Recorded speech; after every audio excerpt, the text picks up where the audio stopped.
శ్రీమాత్రి నమః. అందరికీ నమస్కారం. ఈరోజు అత్యంత శక్తివంతమైన మాఘ పౌర్ణమి అని అందరం ఆల్రెడీ చెప్పుకున్నాం కదా.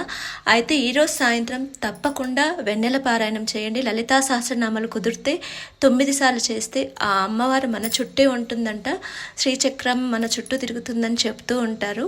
9 సార్లు కుదరని వాళ్ళు ఒక 3 సార్లు అయినా చేయాలి. ఒకవేళ లలితా సహస్రనామాలు చేయలేము అనుకున్నవారు దేవి ఖడ్గమాల కానీ కనకధార స్తోత్రం కానీ అది కూడా చేయలేకుంటే ఓం శ్రీమాత్రే నమః అని వెన్నెల్లో కూర్చొని, అంటే చంద్రుని వెలుగులో కూర్చొని, అలాగే ఈ పాలని సమర్పించుకుంటూ ఆవు పాలల్లో గోరువెచ్చని ఆవు పాలను అమ్మవారికి సమర్పిస్తూ అందులో కొంచెము ఇలాచి పటిక బెల్లము వేసుకొని మనం ఈ పారాయణ చేసుకుని ఆ తర్వాత అమ్మవారి దగ్గర పెట్టుకొని ఈ ప్రసాదం అందరం తీసుకుంటే ఇంకా మనకు ఎలాంటి దరిద్రాలు ఉన్నా, ఆరోగ్య సమస్యలైనా, ధన సమస్యలైనా, ఎలాంటివైనా తప్పకుండా నెరవేరుతాయని చెప్తున్నారు. ఈ శక్తివంతమైన రోజుని మిస్ కాకండి.